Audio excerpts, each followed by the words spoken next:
anak-anak hari ini terbiasa dengan berkata-kata kasar. Itu bukan sebatas sama teman sebaya gitu, tetapi mereka pun berani melontarkan ledekan kepada gurunya sendiri.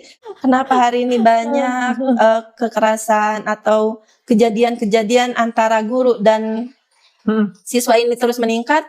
Para psikolog menyimpulkan gitu bahwa anak-anak yang mereka membuat masalah di sekolah ataupun di luar rumah karena ada dua. Yang pertama, kasih sayang dari orang tua yang kurang dan tapi tuntutannya tinggi. Yang kedua, kasih sayangnya penuh tapi nggak ada tuntutan, nggak ada nilai-nilai yang ditanamkan gitu. Itu kan nggak ada aturan gitu. Ini yang perlu diluruskan di tengah-tengah masyarakat, bahwa ketika anak sudah balik, maka mereka itu akalnya sudah berfungsi. Sudahkah dikasih pemahaman-pemahaman atau nilai-nilai Islam gitu?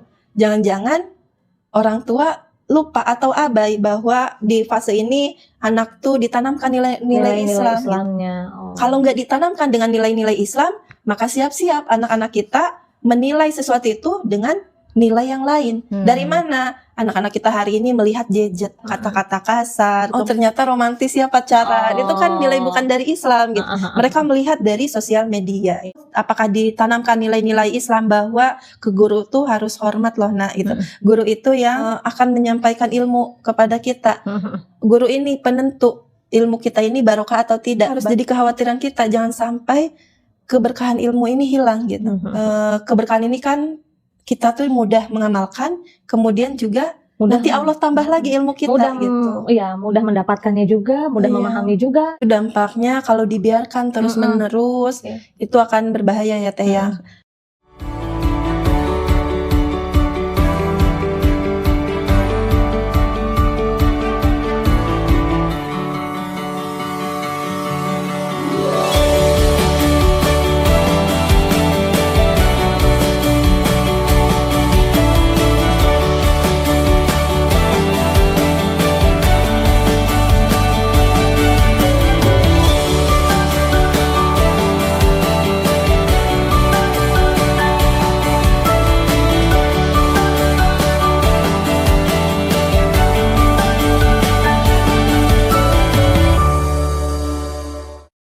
Bismillahirrahmanirrahim. Assalamualaikum warahmatullahi wabarakatuh. Waalaikumsalam warahmatullahi wabarakatuh. Apa kabar Ibu Hebat hari ini?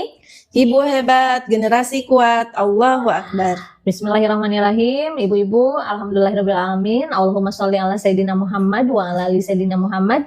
Rabbi shrah li sadri wa yassir li amri wahlul 'uqdatam min lisani yafqahu qawli. Rabbana zidna ilman. Allahumma inni as'aluka ilman nafi'an wa rizqan thayyiban wa amalan mutaqabbala. Amin.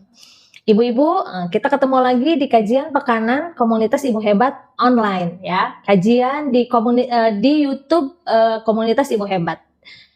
Kali ini seperti biasa komunitas Ibu Hebat akan membahas segala sesuatunya dalam kacamata Islam. Masya Allah. Perkenalkan, saya Fetania yang akan menjadi host pekan ini. Yang sedang viral apa ya? Sebelum kita cari-cari yang lagi viral, kita perkenalkan dulu narasumber kita hari ini.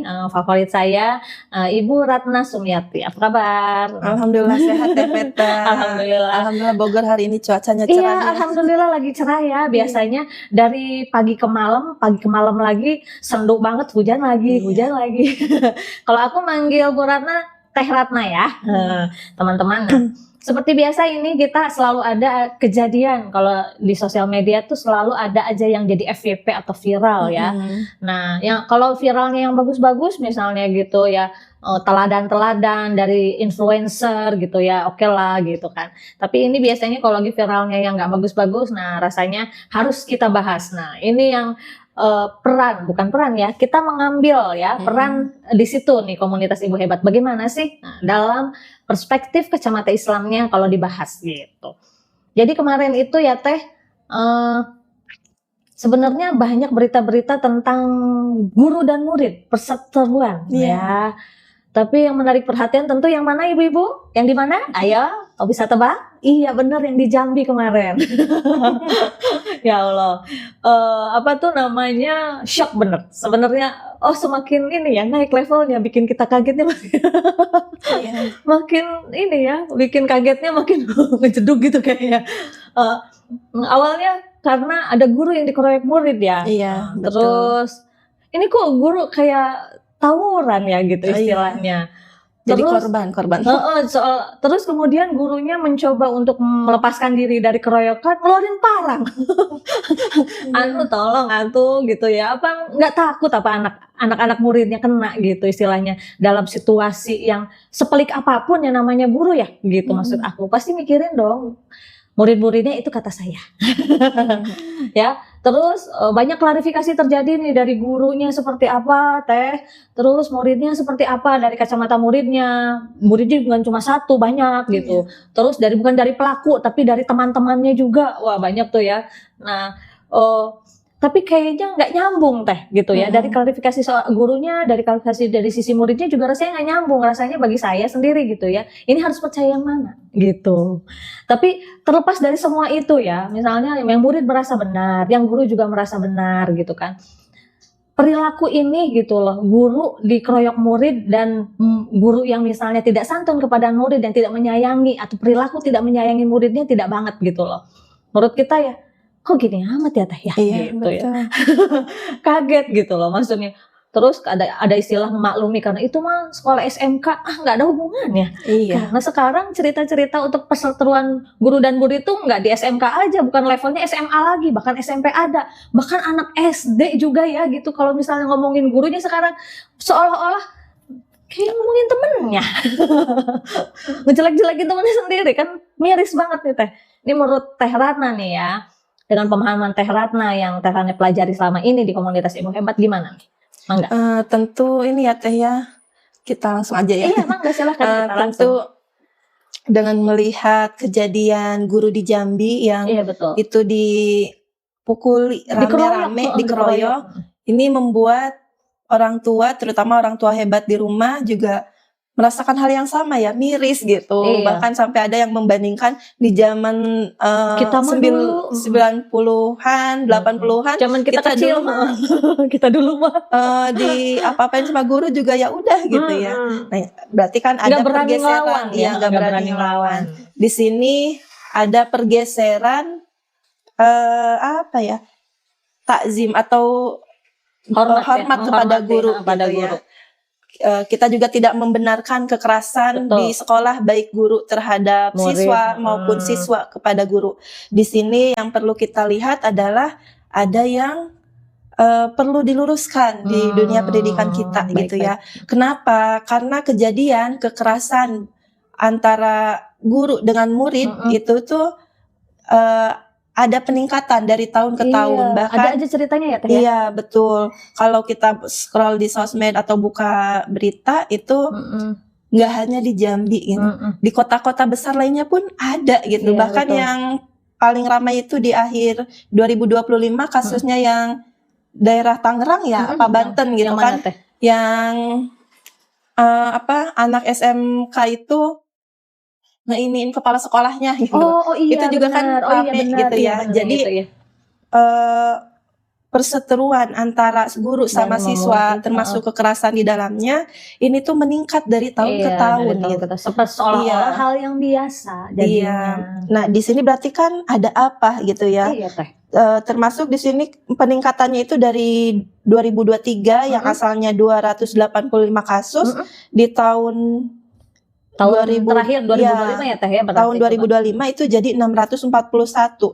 Itu kan hampir 2 kali lipatnya dua kali lipat lebih ya Teh ya. Iya betul. Nah dari data ini berarti kan kita menilai gitu ya, ada apa gitu. Kenapa kekerasan ini makin bertambah gitu.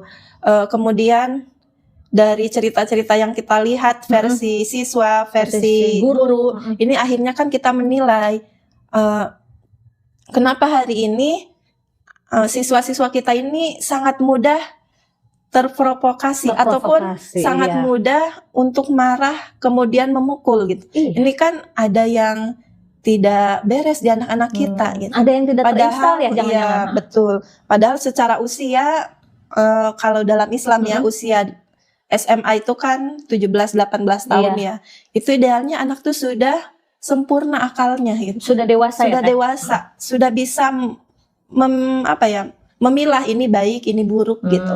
Tinggal pertanyaannya, kenapa usia yang dalam Islam tuh dewasa, tapi hari ini kok faktanya malah makin bertambah gitu. Itu yang perlu kita cermati ya, Teh ya. Iya, makin banyak. Terus jadi saat ini orang-orang tuh mudah marah gitu ya, mudah tersulut gampang marah. emosinya. Nggak murid, nggak guru. Iya, sama gitu. Gampang Ada tersulut ya. emosi. Senggol bacok kalau gini. Yang di Jambi mah benar-benar mau dibacok. Iya. Kemudian dari sisi kondisi anak-anak hari ini juga kan kita tidak bisa pungkiri ya, Teh ya, ternyata anak-anak SMP, SMA, bahkan anak SD itu hari ini terbiasa dengan berkata-kata kasar. Bahkan berkata kasarnya itu bukan sebatas sama teman sebaya gitu, tetapi mereka pun berani melontarkan gitu ya, kata-kata yang tidak baik, ledekan kepada gurunya sendiri. Tentu ini menjadi perhatian kita semua gitu, bahwa ada moralitas yang turun nih dari anak-anak kita gitu. Nah, Teh nih kan semakin banyak nih itu kasusnya dari tahun 2023 ya sampai 2025. Kita nggak berharap kok dong ini nanti bertambah lagi di tahun ini gitu. Nah, ini penyebabnya apa ya, Teh ya? Ini jadi makin banyak malah gitu, malah makin viral, makin dinormalisasi istilahnya ya. Biasa itu mah gitu. Jadinya. Jangan sampai dinormalisasi sih. Jangan sampai ketika kita lihat berita karena saking udah seringnya, akhirnya kita menganggap biasa gitu. Anak-anak memang begitu gitu, atau anak zaman sekarang kok begini ya gitu. Bahkan padahal ini sesuatu yang tidak benar ya, Teh. Iya, jadi jangan sampai kita menormalisasi kondisi hari ini dengan anggapan kejadian ini emang udah biasa gitu ya, jangan dinormalisasi. Justru gitu bahwa ini harus diperbaiki. Diperbaikinya dengan apa? Kita harus melihat ini ada apa sih? Kenapa gitu. Tentu anak-anak itu dibentuk oleh keluarga, gitu. Yang pertama lingkungan sama masyarakat gitu.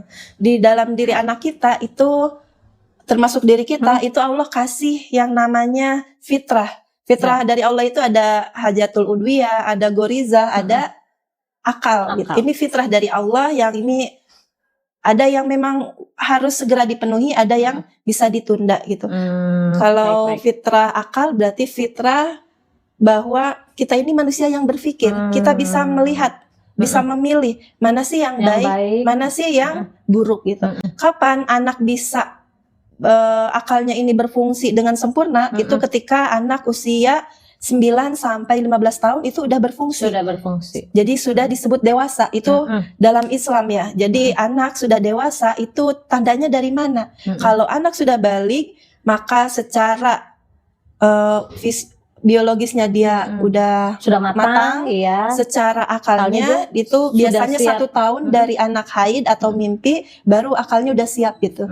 Jadi di sini yang namanya anak ketika dia udah balik, maka dia disebutnya anak dewasa gitu ya. Bukan lagi anak-anak atau remaja yang lagi cari jati diri, tapi mereka adalah orang yang sudah punya tanggung jawab kalau udah balik. Ini yang perlu diluruskan di tengah-tengah masyarakat, bahwa ketika anak sudah balik, maka mereka itu akalnya sudah berfungsi. Mereka harus sama orang tua tuh dikasih pemahaman, dikasih tahu ini lona yang benar, ini lona yang buruk gitu. Kemudian itu yang pertama, bahwa akal anak sudah berfungsi. Kalau kita lihat hari ini, sudahkah anak-anak ini menggunakan akalnya itu diarahkan gitu. Akalnya ini sudahkah dikasih pemahaman atau nilai-nilai Islam gitu. Jangan-jangan orang tua lupa atau abai bahwa di fase ini anak tuh ditanamkan nilai-nilai Islam gitu. Kalau nggak ditanamkan dengan nilai-nilai Islam, maka siap-siap anak-anak kita menilai sesuatu itu dengan nilai yang lain. Dari mana anak-anak kita hari ini melihat gadget? Bahkan anak-anak tuh di Indonesia rata-rata bisa sampai 6 jam per hari Per hari. melihat gadget. Ketika dia melihat gadget, di situ ada sosial media atau dia main game, game ya, kok jadi game daring gitu ya, maka disitulah mereka mengakses nilai-nilai. Nilai apa yang mereka akses? Yang ada kata-kata kasar, kemudian nilai bahwa kekerasan tadi, kekerasan. Kalau di game kan suka ada kekerasan kayak gitu ya. Iya, kemudian nilai ternyata romantis ya pacaran. Itu kan nilai bukan dari Islam gitu. Mereka melihat dari sosial media. Iya. Standar kerenan itu iya, betul. Lihatnya dari sosial media. Iya. Kemudian ada fitrah gorizah gitu ya. Kita nggak bahas semuanya, tapi kita berkaitan dengan remaja hari ini gitu ya. Bahwa ada fitrah akal yang hari ini, kalau dalam Islam akal tuh usia 9 sampai 15 tahun tuh udah, kalau dia udah balik maka dia udah dewasa, udah punya beban hukum, harus bisa memilah mana yang baik apa enggak gitu.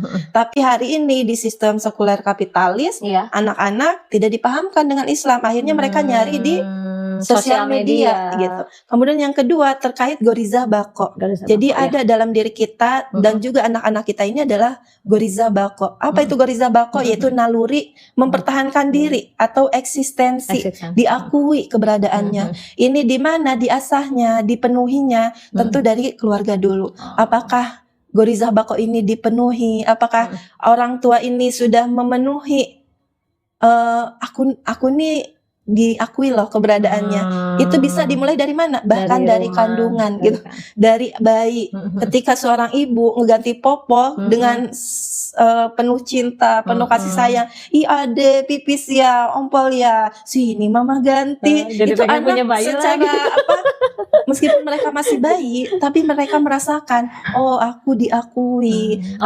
Keberadaan aku tuh ternyata penting, disayangi gitu. Iya. Berbeda ketika anak terbiasa dengan bentakan gitu. Itu yang akhirnya bako itu tidak terpenuhi gitu. Itu juga tadi misalnya ngeganti popoknya dengan apa sih nih bayi pipis mulu, ngompol mulu, bikin banyak kerjaan. Itu anak akhirnya merekam gitu, otak anak tuh merekam, ternyata aku nggak ngerepotin, ternyata keberadaanku ini tidak diinginkan gitu. Iya, dan itu terus berlanjut bako ini gitu ya. Karena bako ini pemenuhannya atau rangsangannya itu dari luar. Dia akan muncul ketika ada rangsangan dari luar. Nah, dan bako ini akan terbentuk dengan baik, ya tergantung dari keluarga tadi dipenuhi dengan baik atau tidak keberadaan anak ini gitu kan. Nah,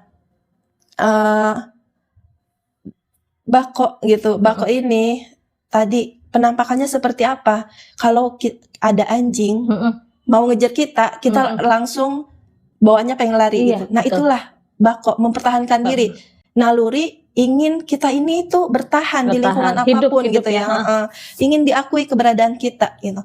Nah, ketika di rumah ini tidak tervalidasi, maka anak akan mencari di luar gitu. Makanya banyak penelitian gitu ya, para psikolog yang akhirnya mereka membuat kesimpulan bahwa anak-anak yang mereka melakukan atau membuat masalah di sekolah ataupun di luar rumah karena ada dua. Yang pertama, kasih sayang dari orang tua yang kurang. Kemudian tapi tuntutannya tinggi. Yang kedua, kasih sayangnya penuh. Tapi nggak ada tuntutan, nggak ada nilai-nilai yang ditanamkan gitu. Itu kan banyak ya para psikolog menyimpulkan gitu bahwa anak yang bermasalah itu dua gitu. Dari rumah yang kurang cinta atau penuh cinta tapi nggak ada aturan gitu kan. Dikasih melulu gitu, disayang, nggak dimarahin kalau berbuat salah kayak gitu ya. Contohnya. Malah didukung gitu ya, didukungnya dengan apa? Dibelain malah gitu kalau misalnya dia berbuat nangis. Padahal nangisnya salah dia. Tapi si orang tua, kamu kenapa nangis itu tanpa nggak nyari tahu gitu. Nah, ini kan yang akhirnya sampai dewasa ada anak-anak yang tadi kalau nggak bikin masalah ya dia pelakunya juga. Itu. Jadi kenapa hari ini banyak kekerasan atau kejadian-kejadian antara guru dan siswa ini terus meningkat? Fitrah gorizah bako dan akal hari ini tidak dipenuhi dengan baik sesuai maunya Allah gitu ya.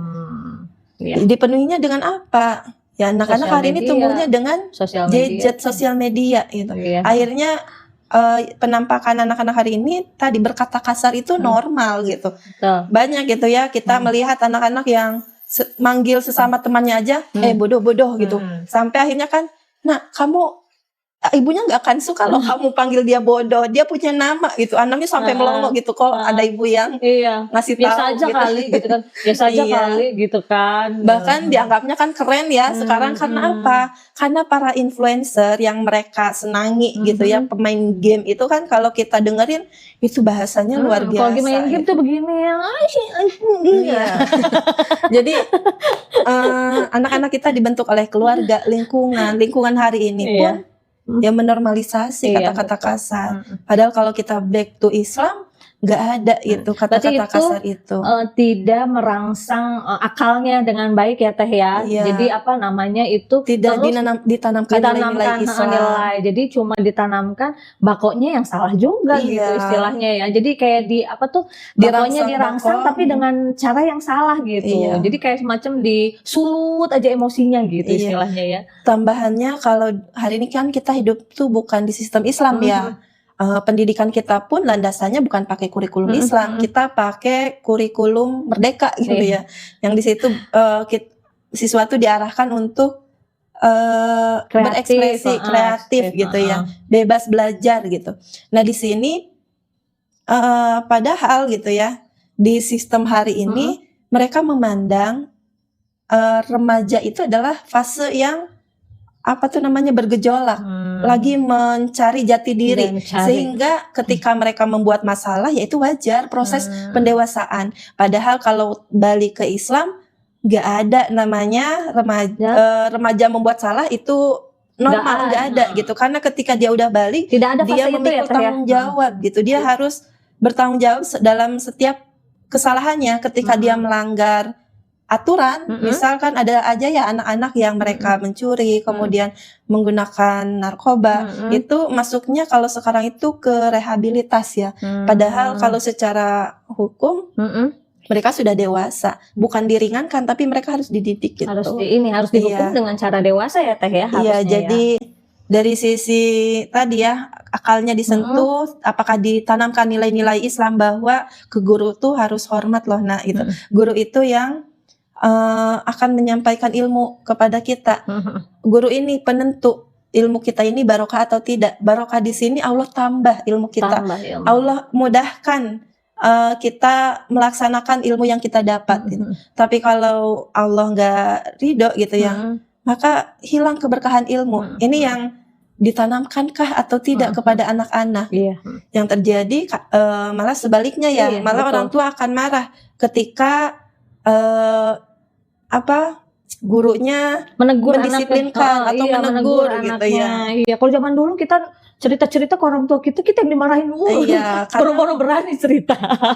Masih ada ini nilai yang dipegang gitu bahwa guru tuh harus dihormati. Kalau sekarang nilainya bergeser bahwa guru dan murid itu setara. Kayak setara, iya, kayak transaksi gitu loh istilahnya, kayak setara jual beli. Padahal bukan begitu ya Teh ya. Sayang banget di orang tua nih. Tolonglah, nggak gitu dong ya. Nih, nah udah tahu nih penyebabnya deh, ternyata akal yang tidak sempurna nih, yang tidak dirangsang dengan baik, dan apa tuh garizah yang dirangsangnya juga dengan cara yang salah ya Teh ya, gitu. Tidak tidak diarahkan oleh orang tuanya. Lalu nih kalau misalnya ini terjadi terus nih, dampaknya apa ya Teh? Tentu dampaknya kalau dibiarkan terus menerus itu akan berbahaya ya Teh ya. Tadi ketika anak ditegur sama guru, kemudian anak itu melawan, itu dianggapnya pembelaan gitu. Karena si otak anak ngeresponnya, oh ini ancaman gitu. Padahal ketika seorang guru kemudian misalnya ngasih hukuman atau guru itu menasehati, menegur, itu sebenarnya kan pasti istilahnya ya, ada kebaikan yang diinginkan oleh guru untuk anak ini. Tapi karena si otak anak ini yang berfungsinya adalah otak reptil, karena ancaman terus di kepala dia nasihat itu ancaman, sehingga yang terjadi ya normal dong kalau saya melawan, padahal kan tidak seperti itu. Dampaknya apa? Akhirnya ini udah terjadi sebenarnya ya. Iya. Banyak Apa tuh, Teh? meme yang guru-guru itu membuat konten yang akhirnya kalau ada anak yang ngeledek, ya kita diam aja kayak patung gitu. Kalau ada anak yang berkelahi, ya biarin aja biarin gitu. aja, nggak usah mencoba untuk melerai gitu ya. Berarti di sini kan ada kekhawatiran guru untuk mendisiplinkan siswa. Jadi gurunya takut sama muridnya. Iya, akhirnya gurunya apa? Ya udah, Nggak ngajarin, sekedar apa ya? mengerjakan kewajibannya aja, cuma ngajar Berarti aja gitu. mengajar aja, tidak Nggak ada ngecek adabnya seperti apa, mereka anak-anak berperilaku baik apa enggak gitu. Yang penting transfer ilmu gitu. Iya, Tidak ada di situ ya saya nggak usah deh ngedidik mereka gitu. Nanti malah salah, nanti malah kena hukum. Akhirnya guru tidak lagi memposisikan sebagai pendidik gitu, tak hanya pengajar doang. Jadi mulailah di situ adab yang hilang ya Teh ya. Iya, Ya udah mulai kelihatan kan sekarang. Jadi gurunya trauma gitu. Akhirnya kan ya udah yang penting ngajar aja tugas saya betul, gitu. Trauma. Kemudian guru yang harusnya dihormati akhirnya wibawanya turun gitu ya. Dan kalau dibiarkan ini apakah akan terus diturunkan gitu, bahwa ya udah guru tuh be aja gitu, nggak usah dihormati. Ini kan sesuatu yang bahaya juga gitu. Kemudian lingkungan sekolah juga jadinya tidak aman. Yang paling ini ya, yang harusnya menjadi perhatian orang tua itu adalah hilangnya keberkahan ilmu. Ini itu dia. Mulai merasa nggak sih sekarang Teh, rasanya seperti apa keberkahan ilmu? Keberkahan ilmu Yang hilang ya. Kenapa keberkahan ilmu hilang ini harus menjadi perhatian orang tua? Orang tua udah capek-capek ngeluarin budget buat sekolah anak ya, dikasih seragam, dibeliin buku gitu, disemangatin anaknya. Tapi ketika ada apa ya tadi permasalahan sama guru, ya udah hilang tuh keberkahan dari guru itu. Jadi mau belajar berapa lama pun enggak meresap ke hati gitu. Ilmunya tuh cuma masuk telinga kanan, keluar telinga kiri. Jadi enggak ada yang nempel. Jangankan nempel kan, akhirnya disebarin pun enggak gitu. Iya, apa yang mau kebalik ya, jangankan disebarin, nempel juga enggak gitu. Itu maksudnya. Iya, makanya suka ada tuh konten-konten tuh anak-anak disuruh ngali-ngaliin gitu 9 kali 4 berapa dia nggak bisa jawab, level SMA loh. Iya. Transfer ilmunya kagak nyampe, bahkan adabnya kagak ada, ilmunya juga kagak nyantol gitu. Jadi itu kali ya, nggak ada berkahnya ilmu tuh di situ kali ya Teh ya. Udah adab nggak ada, ilmu juga nggak ada akhirnya. Iya. Jadi itu yang harus jadi kekhawatiran kita, jangan sampai keberkahan ilmu ini hilang gitu. Jadi keberkahan ilmu ini bisa hilang entah itu dari orang tua maupun dari muridnya gitu. Dari gurunya juga yang nggak ngajarin akhirnya Teh. Iya. Jadi sangat disayangkan gitu kalau keberkahan ilmu ini hilang. Karena keberkahan ini kan kita tuh mudah mengamalkan, kemudian juga nanti Allah tambah lagi ilmu kita gitu. Iya, mudah mendapatkannya juga, mudah memahami juga, iya ya Teh ya. Terus dikumpulkan dengan orang-orang yang menyenangi ilmu biasanya ya. Iya. Nah ini, kalau misalnya nih, tadi kan kita ngomongin keberkahan ilmu nih. Tapi kalau misalnya berkahan ilmu berarti kan berhubungan sama murid sama guru. Nyambung lagi. Nah, pandangan Islam tentang guru dan murid ini posisinya seperti apa Teteh? Ya, menurut syariat kan ada posisi yang harus ambil peran masing-masing seperti apa gitu dalam syariatnya. Ya, kalau dalam Islam tuh sangat sangat tegas dan memuliakan guru gitu. Dan dalam Islam tuh mengatur adab anak terhadap guru gitu. Di sini ada hadis Rasulullah gitu ya, bahwa bukan termasuk golongan kami orang yang tidak menghormati yang lebih tua dan tidak menyayangi yang lebih muda. Ini termasuk hadis terkait bahwa murid itu kan lebih muda, maka harusnya menghormati gurunya gitu. Begitupun gurunya, maka gurunya ini menyayangi anak-anak muridnya gitu. Mendidik mereka dengan kelembutan dan ketegasan. Ketegasan di sini tentu enggak langsung kekerasan gitu ya, tetapi tegas yang di situ jelas apa sih yang perlu dilakukan anak gitu, apa konsekuensi anak Konsekuensi gitu. ya. Kalau misalnya anak melakukan kesalahan misalnya gitu. Iya, kalaupun harus memukul, maka pukulan yang mendidik itu ada syaratnya gitu. Syaratnya apa? Dia tidak boleh mengenai wajah. Jadi pukulan yang mendidik itu di area yang tidak membekas, yaitu di wajah, di bagian dada, sama di bagian paha gitu. Tidak boleh di situ. Jadi nggak boleh daerah situ. Dan syarat yang kedua, pukulannya tidak boleh menyakitkan, tapi pukulan yang mendidik. Gitu ya. Bukan pukul ya. Tapi kalau misalnya kira-kira cuma biasa guru-guru yang memang tegas gitu ya, jangan kan begitu, suaranya agak naik dikit aja kita udah takut iya, nggak sih? betul. Ya apalagi sampai begini gitu, sakit hati aku langsung. Jadi ya tadi ya, murid menghormati guru, gurunya menyayangi muridnya. Gitu. Kemudian kalau di Imam Malik ini rahimahullah pernah berkata, pelajarilah adab sebelum mempelajari ilmu. Kemudian Ali bin Abi Thalib juga pernah berkata, aku adalah hamba bagi orang yang mengajariku satu huruf. Ini kiasan ya, maksudnya kita tuh harus ya hormat menundukkan ya, gitu kepada guru kita, menundukkan bakok kita, enggak yang ketika dinasihati apa sih gitu, enggak yang gitu, tapi oh ya kita tundukkan bakok kita, dengerin apa sih yang ingin guru sampaikan kepada kita. Itu sih ya. Jadi Islam tuh sangat memuliakan guru dengan tadi hadis-hadis tadi, bahwa penting untuk adab tuh lebih dulu, kemudian penting untuk memposisikan guru itu mulia, dihormati gitu. Ditambah lagi dalam sistem Islam juga sangat memuliakan gurunya dari mana? Dengan memberikan gaji yang tinggi gitu, gaji karena yang pantas yang mencukupi lah paling enggak lah. Iya betul. Dan dalam Islam tuh masya Allah ya, Islam itu preventif.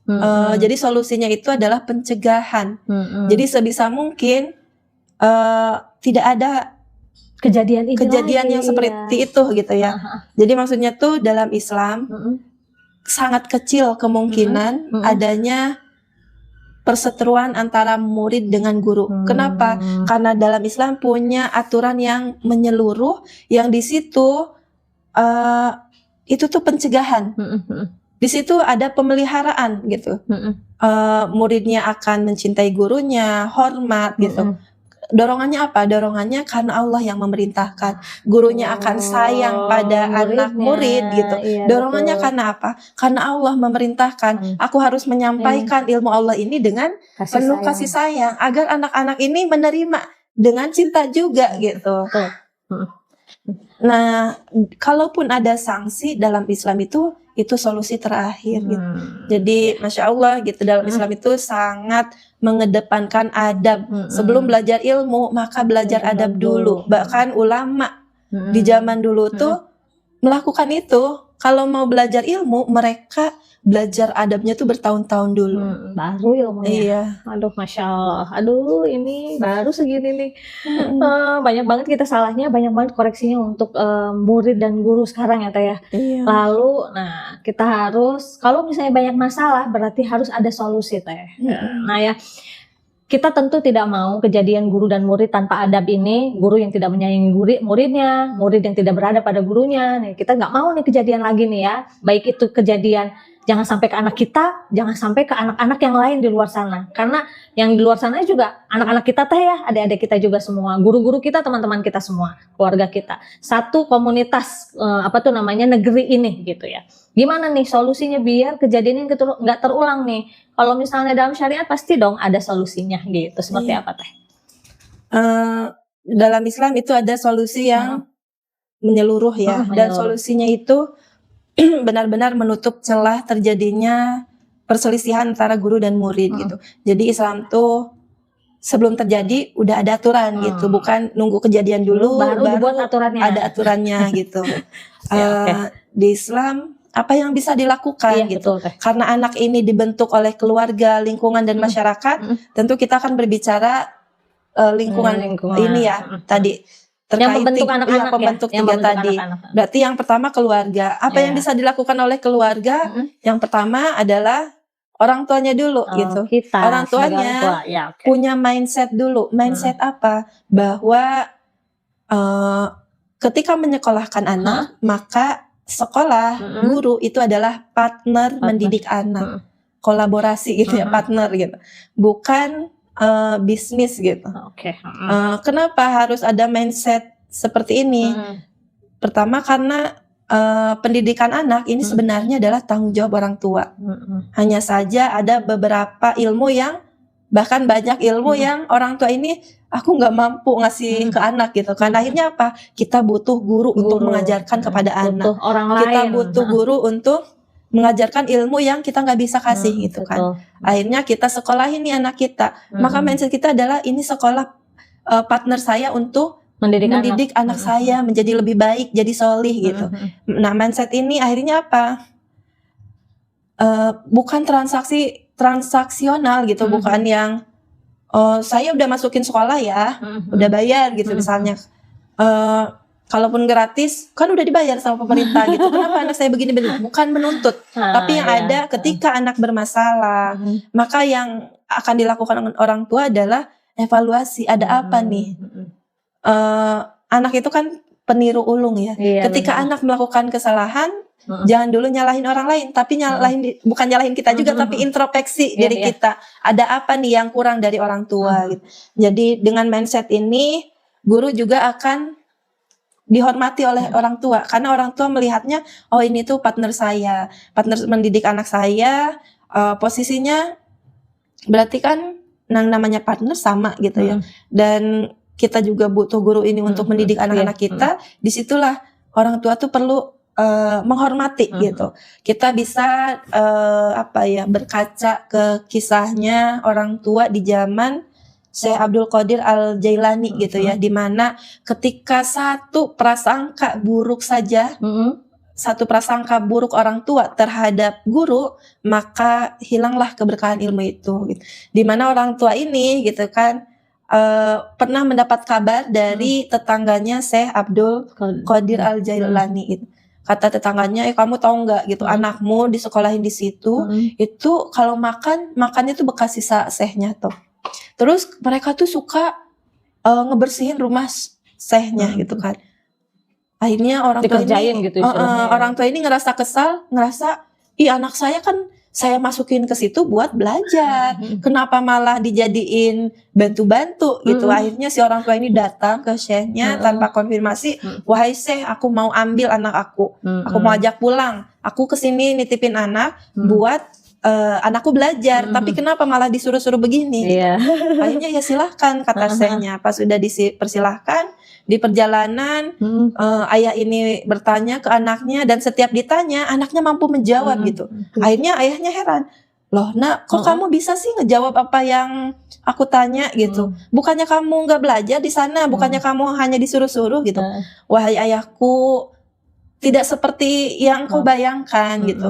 Kenapa kami tidak pernah makan sisa syekh. Syekh itu kalau makan itu piringnya besar, kemudian nyentongnya tuh besar. Nanti saya itu ngambil bagiannya, kemudian ngebagiin yang tadi itu.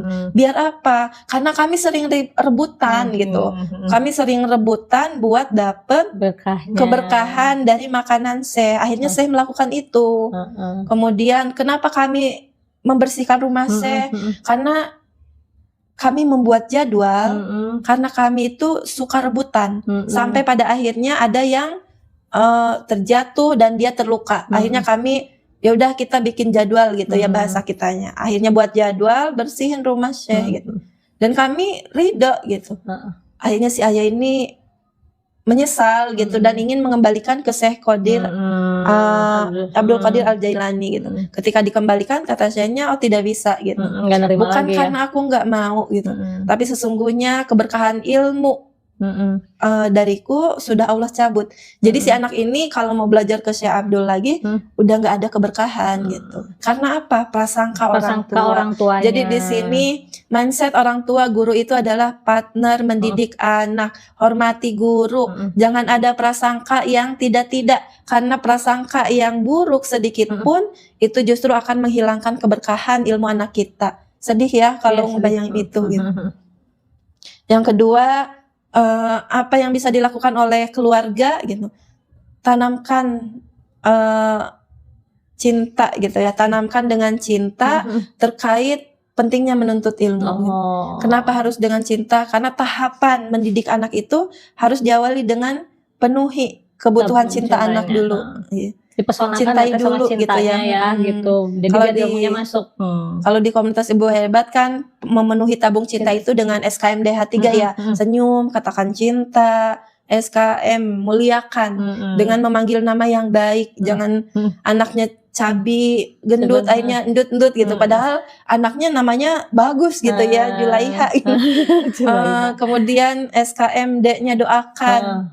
H-nya hadiah. Tiganya Tiga kata kata ajaib, maaf, tolong, makasih gitu.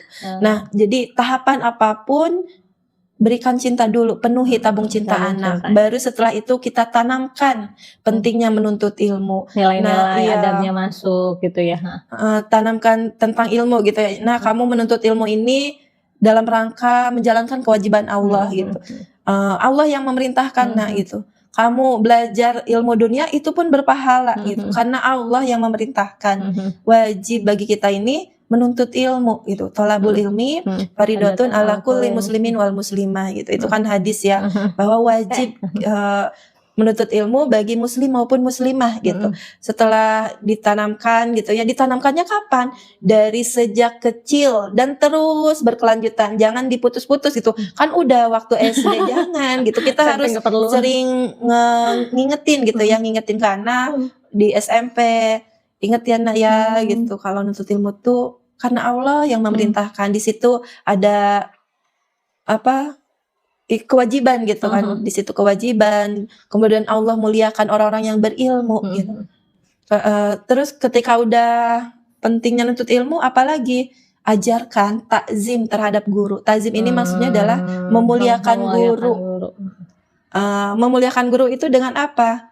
Bersabar atas kerasnya guru. Jadi tadi gitu ya, bersabar terhadap kerasnya guru. Ketika guru tuh nggak mungkin ujug-ujug keras ya. Iya. Dan nggak semua guru soft spoken ya. Gitu. Ada level-levelnya gitu. Iya. Ada yang anaknya memang udah baik, ya guru akan mengajarkannya dengan baik gitu ya. Tapi ada anak-anak yang memang ya dalam tanda kutip ngeyel gitu ya. Maka bisa jadi guru akan keras terhadapnya gitu. Seperti yang terjadi ke Sultan Muhammad Al-Fatih gitu kan. Karena emang dia Sultan Muhammad Al-Fatih itu kan anaknya Khalifah ya waktu itu gitu.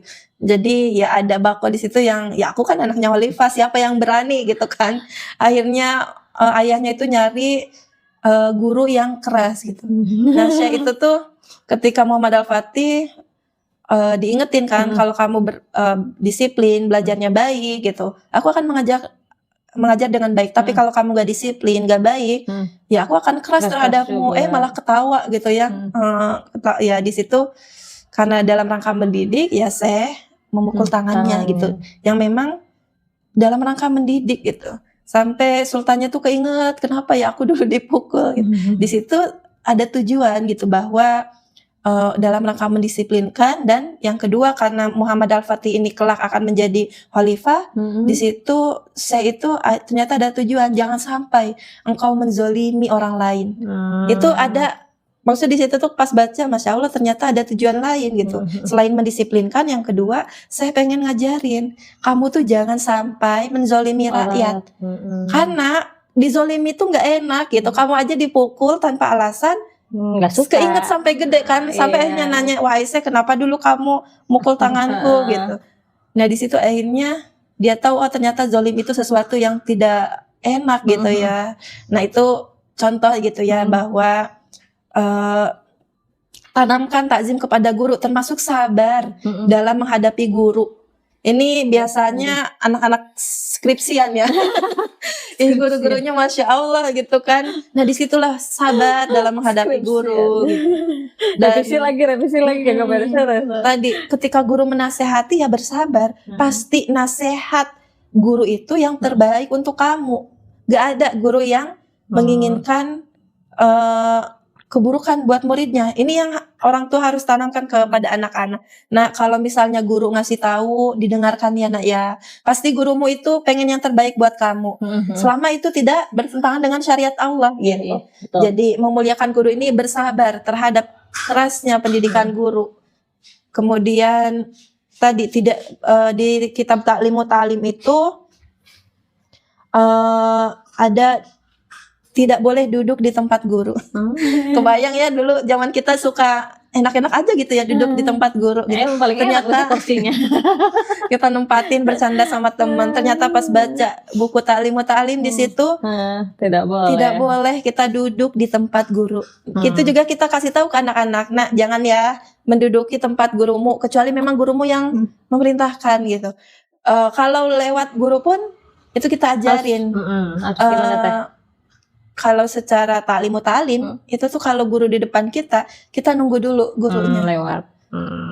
Tapi faktanya hari ini ya kita ya Selalu boy. Cek bebek. kita tuh masya Allah ya, aduh Cek bebek. langsung nyelonong gitu enggak. Sapa guru gitu ya, jangan yang Ya paling enggak ya, sapa dulu gitu atau ya. izin Halo Pak, duluan, gitu. Assalamualaikum, izin dulu masuk gitu Iya. ya. Kalau misalnya di jalan papasan kita memang perlu duluan izin untuk Duluan mendahului. untuk mendahului ya. Kemudian di Ta'limu Ta'lim tidak berkata kasar, kemudian meminta izin ketika mau berbicara. Terus Kalau di kitab yang lain ya ada penghafal Al-Quran itu kan ada juga adab guru, adab murid gitu. Di situ sampai kita tuh belajar nunggu guru tuh siap. Jadi ketika guru itu lagi walaupun hatinya tuh lagi bad mood gitu ya, kalau guru belum siap ya udah kita tunggu tungguin. aja. Itu kan adab ini adalah penjagaan agar interaksi atau hubungan guru dengan murid ini terjaga. Ya. Akan sangat indah gitu ya ketika muridnya ini hormat, memuliakan gurunya, izin, kemudian berbuat baik kepada guru, kemudian gurunya sayang, bersabar dengan sikap anak-anak gitu ya, berusaha untuk tanpa kekerasan gitu. Tentu di situ akan terbentuk saling menyayangi antara guru dengan Ada sinergi ya, murid Teh, ya, gitu. sinergi yang Iya. harmonis. Ya. Kemarin tuh dapat dari gurunya anak gitu ya. Bahkan salah satu guru itu kenapa sih ngajarin salim ke anak gitu ya. Kalau udah balik kan nggak salim gini ya, Iya, itu biasa salimnya begini. Kaget tau. Nah, salah satu yang masya Allah jadi tahu gitu ya, kata pak gurunya nih, saya sering ngajarin ke anak-anak untuk salim. Kenapa ibu-ibu? Karena ternyata tangan guru ini tuh sudah bersalaman dengan gurunya. Gurunya ini udah salam dengan gurunya lagi.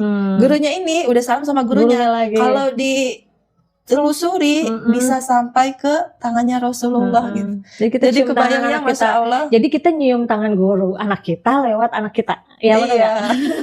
Itu kan salah satu. Oh iya ya, mindset yang Iya. jadi Nggak kepikiran mencium ya, Teh, ya? tangan guru itu kan salah satu hormat. Yang kedua bisa jadi di situ ada tangan orang-orang salih, tangan guru-guru yang menjaga ilmunya gitu. Insya Allah disitulah keberkahannya gitu. Itu salah satu yang kalau buat saya sih, oh iya ya wah gitu ya. Mind blowing katanya. Kalau gurunya guru kita ini penghafal Quran, masya Allah Iya, gitu benar. ya. Atau bisa bersambung, misalnya taruhlah sampai Imam Syafi'i aja kita ngerasa luar biasa Iya, gitu Masya ya Allah. ulama Aduh. gitu. Nah itu jadi orang tua di situ menanamkan kasih sayang, mindset yang benar tentang guru, kemudian menanamkan kecintaan pada ilmu dan takzim kepada guru, kemudian di lingkungan maka di sini lingkungan juga membentuk anak ya. Maka di sini yuk normalisasi berbicara dengan kata-kata yang baik, normalisasi untuk hormat pada guru. Ketika ada kejadian perselisihan antara guru dan anak, yuk pakai akal dulu deh. Jangan langsung jalur main hakim sendiri, lapor polisi gitu. Yuk kita mulai berpikir solutif, jangan reaktif, jangan otak reptil yang dipakai Bekerja, gitu. iya. Normalisasi ini bisa jalan kalau apa? Ada amar ma'ruf nahi munkar, ada dakwah di tengah-tengah kita. Kalau misalnya ada anak kecil di depan rumah kita, mereka ngobrol terus pakai kata-kata yang kasar, Tegur. maka kita tegur gitu, deh jangan gitu ya, gitu. Itu mamanya udah kasih nama yang baik loh. Kamu manggil nama dengan kata-kata yang sangat menyedihkan Iya, gitu. Itu ini biar anak juga terbiasa. Oh, kalau saya berkata-kata yang tidak baik, saya melanggar sesuatu, ternyata ada yang meluruskan gitu. Karena kalau anak melakukan kesalahan dan itu berulang nggak ada yang lurusin, anak akan menganggap ini tuh boleh, biasa normal, gitu. boleh, iya. Jadi Bukan yuk sesuatu yang kita salah, ya. Kita normalisasi untuk saling menasehati. Iya. Anak tetangga, anak kita gitu. Anak Dan teman kalaupun kita. anak kita dinasehati sama tetangga, jangan langsung marah juga gitu. Mungkin anak kita memang salah gitu, anak kita memang perlu dinasehati gitu. Jadi saling menasehati dan mau dinasehati gitu ya. Karena ada juga yang dia menasehati anaknya, ternyata ibunya nggak terima, ada gitu. Nah ini perlu normalisasi, saling menasehati gitu. Karena ini perintah Allah gitu. Nah yang terakhir dakwah, ini dakwah tadi ya, dakwah saling menasehati di antara lingkungan. Yang kemudian dakwah terkait apa lagi? Yuk kita pakai standarnya itu standar Islam. Bener deh, kalau kita mau balik ke Islam, gak akan kayak gini gitu kan. Islam tuh sangat menutup celah gitu. Yuk kita dakwahkan Islam kafah. Yuk kita dakwahkan bahwa menjadi siswa itu harus ada adab dulu. Jadi kita sebarin nih, Islam itu bukan teori atau agama semata gitu. Tapi bukan Islam tuh harus dipraktekkan di sekolah pun ya pakai Islam. Pakailah adab Islam kepada guru. Menuntut ilmu pakailah adab menuntut ilmu gitu. Jadi yuk dakwah Islam kafah, ngaji juga gitu ya, karena kita bisa paham Islam dengan ngaji, dan ngajinya pun baiknya dengan guru langsung, bukan via YouTube gitu ya, karena kalau via YouTube kerangka berpikir kita tidak terbentuk gitu. Itu sih Teh ya, mudah-mudahan bisa ini diterima. Iya, Masya Allah, ini pertanyaannya udah komprehensif nih. Jawabannya sudah komprehensif dari pertanyaan saya nih, dari awal, pendapat, penyebab, akibat, solusi, udah tadi. Ya, jadi ibu-ibu nih yang di rumah, jadi kita tahu ya, kenapa sekarang adabnya hilang dan guru yang tidak menyayangi murid-muridnya seperti apa. Ya, karena Islam tidak diterapkan ya Teh ya. Aturan Islam tidak diterapkan secara kafah, secara menyeluruh. Karena Islam itu komprehensif. Komprehensif itu lengkap sudah, nggak ada celah sama sekali, istilahnya kedap udara. Ya, gitu. Jadi nggak ada udara tuh yang masuk, istilahnya nggak ada tuh kemungkinan hal-hal yang negatif tuh tercetus gitu istilahnya ya Teh. Kalaupun ada hanya kasus yang sedikit gitu, bukan yang sekarang kan naik gitu. Naik semakin naik, mungkin memang ada ya Teh, karena setan akan selalu menggoda kita ya Teh ya. Itulah tadi, karena ada dakwah tadi yang saling mengingatkan, amar ma'ruf nahi munkar terus dijalankan. Oke Teh, ada closing statement nggak Teh soal cerita ini nih? Yuk buat ibu-ibu maupun para orang tua di luar, kita adalah pendidik pertama, maka tugas kita yuk tanamkan kecintaan pada ilmu untuk anak-anak kita, dan tanamkan takzim kepada guru pada anak-anak kita sejak dini. Karena rasa itu ditularkan ketika orang tuanya menghormati guru, maka insya Allah anaknya pun akan menghormati gurunya. Dan ini akan lebih powerful lagi ketika Islam ini diterapkan secara kafah gitu. Masya Allah. Terima kasih Teh, jazakillah khair untuk kajian pekanan kali ini. Nah, jadinya guru dikeroyok murid, jangan sampai terjadi lagi. Tolong ya ibu-ibu ya, mari kita tanamkan semua yang ada tadi dibahas sama Teh Ratna ini kita kerjakan ya. Dan ini menjadi otoritas kita sebagai orang tua. Jangan sampai kita nggak bisa menanamkan adab ke anak kita, tidak bisa menginstal akal yang benar kepada anak kita gitu ya. Kita tutup kajian pekanan kali ini. Oh ya, jangan lupa like, subscribe, dan share kajian pekanan komunitas Ibu Hebat. Saya Fetania undur diri. Wassalamualaikum warahmatullahi wabarakatuh. Waalaikumsalam warahmatullahi wabarakatuh.